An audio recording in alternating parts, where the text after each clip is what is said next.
ঠাকুরওয়ালে কিছু শেয়ার করেছো এবং সেখানে তুমি তোমার গ্রিফটা বুঝিয়েছো। এবার একটা প্রশ্ন আসছে, কালকে মিটিংয়ে কেন বললে না? কী বলো তো, আমার চেতনাটা না ওর মানুষটার ফোন কলের পর হয়েছে, বুঝতে পেরেছো? মানে আমি জাস্ট ভেঙে পড়েছি। আমি ভাবতে পারিনি আসলে মানুষের বোধোদয় চেতনা হতে, সেলফ রিয়েলাইজেশন হতে হয়তো কিছু একটা মুহূর্ত, একটা ঘটনা লাগে। তো ওই ফোন কলটা হয়তো সেই ঘটনাটা ছিল। আমি যে মানুষটাকে পাথরের মতো, লোহার মতো শব্দ দেখেছি, 50-55 বছরের একজন মানুষ, সিনিয়র টেকনিশিয়ান, আমি তার নাম কিছুতেই নেব না, যখন তাকে দেখলাম যে টেলিফোনে উল্টো দিকে সে হাউ হাউ করে কাঁদছে, আমি তখন বুঝতে পারলাম যে ঠিক হয়নি বিষয়টা। তার আগে রাজাদা অনেকে যদি প্রশ্ন করছে কালকে মিটিংয়েও সম্ভবত ছিল 100%। বিষয়টা কি বলো তো, আমি এটাও তোমাদের সকলকে ক্লিয়ার করে দিই। আমায় অনেকে জিজ্ঞেস করেছে, আমি কেওড়াতলা শ্মশানেও ছিলাম, আমি শুধু ক্যামেরার সামনে আসিনি। যারা ওখানে ছিল আর্টিস্টরা জিজ্ঞেস করে নিও, মানে এটা আমার খুব খারাপ লাগছে যে এটা নিয়ে আমাকে জাস্টিফিকেশন। হ্যাঁ, আমি কালকে মিটিংয়েও ছিলাম, আমি ক্যামেরার সামনে আসিনি। আমি মধুবনী দুজনেই ছিলাম। আচ্ছা, কিন্তু মিটিংয়ে কি ভয় পাচ্ছিলে? হ্যাঁ, বলতে না, ভয় আমার সাইডলাইন হয়ে যাওয়া। না, ওই আমি পুরো বিষয়টাই বলছি, ওরকম কোনো ব্যাপারই নেই। মিটিংটা অনেকটা থাকার পর মধুবনী আমি দুজনেই এসেছিলাম। আমার ছেলেটা খুবই ছোটো, জানো, ও হঠাৎ করে কান্নাকাটি শুরু করে দেয়, খাবে না। তো বাচ্চাদের বুঝতে পেরেছো তো, বাধ্য হয়ে তো আমরা টানাপোড়েনের মধ্যে তো বললাম যে ঠিক আছে, আমি একা থাকলে পুরোটাই থেকে যেতাম। আর সেকেন্ড বিষয় হচ্ছে, বললাম না বোধোদয় যে বিষয়টা, আমি যখন শুনেছি যে এইটা এরকম একটা সিদ্ধান্ত হচ্ছে, তখন হচ্ছে ঠিক আছে। তো তারপর ওই একটা ফোন কল, তারপরে আমি ভাবতে শুরু করলাম। কালকে সারা রাত ঘুম হয়নি, অ্যালার্ম দিয়েছিলাম, তার আগে ঘুম ভেঙে গেছে। তারপর ভাবলাম যে মানে নিজের মধ্যে ভাবছিলাম আমি যে আমি কি একজন বুদ্ধিমান বোকা হয়ে থাকবো, উনি কি বলেছিলেন? বুদ্ধিমান ভীতু হয়ে থাকবো, সরি। হ্যাঁ, উনি কি বলেছিলেন ফোনে তোমার? উনি ফোনে হাউ হাউ করে কাঁদছে, বলছে রাজা, আমার সেরকম রোজগার নেই, আমার এইটাই একমাত্র অনলি সোর্স অফ ইনকাম। আমি লাস্ট এতগুলো বছর ধরে এইখানেই কাজ করে এসেছি, আজকে কাজ চলে গেছে। আমার বউ বলছে, আমার দুটো মেয়ে আছে, একজন বোধহয় 10-12-এ পড়ে, বলছে, আমার বউ বলছে চলো আমরা 4 জনে মিলে সুইসাইড করে নিই। আচ্ছা, অনেকেই তো বলছেন যে ওই প্রযোজনা সংস্থার সঙ্গে কাজ করবেন না, যদি চিরসখা আবারও শুটিং শুরু করার একটা নির্দেশ আসে, তো ওই প্রযোজনা সংস্থার হয়ে কি তোমরা কাজ করবে ভবিষ্যতে? দেখো, কাজ কি করা হবে না হবে সেইটার মানে ডিসাইড করার আমি কেউ নই। শুধু আমি একটা জিনিসই বলছি যে 14 না 15 তারিখে পয়লা বৈশাখ, এতগুলো মানুষ সবাই নতুন জামা কাপড় পরবে, তো তাদের ফ্যামিলিটা কি হবে? আমার এইটাই প্রশ্ন যে আমাদের দোষ কি? আমি কি দোষ করেছি? আমার টেকনিশিয়ান বন্ধু কি দোষ করেছে?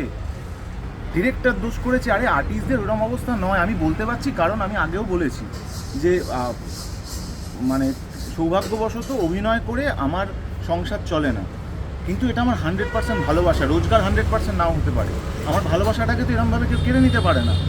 কেউ তো আমাকে এই জায়গাটা দেয়নি। তোমরা যে আজকে এসছো, কোথাও তো একটা ভালোবাসা আছে, একটা যোগাযোগ আছে, তাই না? তাহলে ভালোবাসাকে যখন আমার কোনো কারণে, সেটাই আমি কারোর এগেনস্টে বলছি না, আমার কারোর এগেনস্টে বলার মানে ইচ্ছাও নেই। আমি একটা অনুরোধ করছি, আপনারা ভেবে দেখুন, যারা আপনারা বলেছেন যে কাজ করা হবে না, তারা নিশ্চয়ই বললে আবার কাজটা চালুও হতে পারে। তো এটাই বলবো, আর কি বলবো। আর তোমাদের মানে ভাবনাটা কি, মানে যেহেতু কাজটা বন্ধ হওয়ার কারণ, কাজটা বন্ধ করা মূল ছিল না, যে 5 জনের এগেনস্টে কেস, তাদের ওপর থেকে কোথাও গিয়ে তাদের দিক থেকে ঠিকমতো উত্তর না আসার কারণেই এই সিদ্ধান্ত। সেক্ষেত্রে মানে তোমাদের টেকটা কি, তোমরা কি মনে করছো কোনটা ঠিক, কোনটা চাও এবং কোনটা? দেখো, বিষয়টা তো বিচারাধীন, সাবজুডিস, তো ঠিক ভুল নিয়ে আমি কিছু বলবো না। আমি শুধু একটাই বলছি, চিরসখা দোষী, আমি দোষী, আমরা দোষী। তাহলে কোপটা কেন আমাদের উপর? আজকে সবাই শুটিং করছে ক্যামেরার সামনে, ক্যামেরার সাথে তো আমার প্রেম আছে। আমি নিজে বিটেক, আমার বন্ধুরা বিদেশে আছে, বড় বড় জায়গায় চাকরি করছে, আমি চাকরি করিনি, ইন্টারভিউ দিইনি। বাড়িতে প্রথমে পরিবারকে বুঝিয়েছি যে আমি এটা করব। আমার 3 কুলে কেউ নেই ইন্ডাস্ট্রি তো আমাকে ভালোবাসা দিয়েছে, তারপর তবে না তোমরা এসছো। তাহলে হুট করে কেড়ে নেবে আমার প্রেমটাকে? আমার দোষ কি?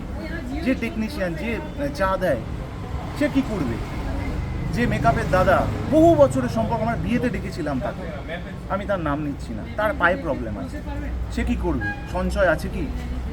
আমি এইটাই বলছি আর বলতে পারছি হয়তো আমার অন্য সোর্স অফ ইনকাম আছে, ব্যবসা আছে, সেই জায়গা থেকে বলতে পারছি আমি।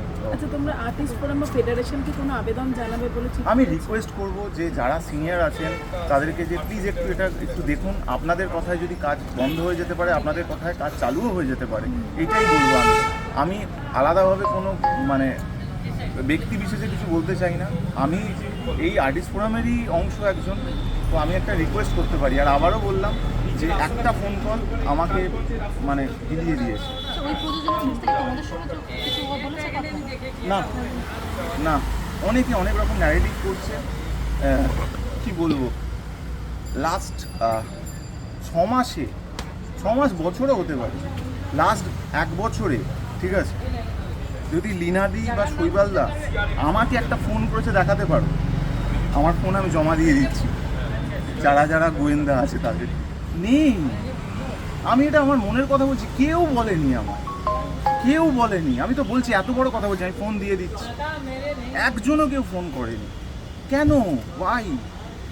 আমি যার সাথে ফোনে কথা হয়েছিল, যেটার পরে আমি নড়ে গেছি, সেইটাই কি বলবো বলো তো, আর আমার আর কিছু বলার নেই। লাস্ট একটাই যে এই যে শুটিং হচ্ছে না, সে অফিসিয়ালি প্রোডাকশন হাউস থেকে জানানো বা তোমাদেরকে যে আর এটা বন্ধ হয়ে গেল, সেরকম কিছু কি জানানো না, হয়েছে? না, কারণ কিছু- এটা মাঝামাঝি পড়ে আছে। হ্যাঁ, কিছুই জানানো নেই, কল টাইম পাইনি আমরা। কি বলো তো, একটা হোয়াটসঅ্যাপ চলে আসে কল টাইমের, আমরা চলে যাই। ইন্ডাস্ট্রিটা এইভাবেই চলে। দেখো না, তোমরা তো বিশ্বাসের উপর তোমরা এসছো, তো পৃথিবীটা বিশ্বাসেই চলে। যে বিশ্বাসে আমার মনে হচ্ছে যে যারা বলেছেন যে যাদের কথায় কাজটা বন্ধ হয়েছে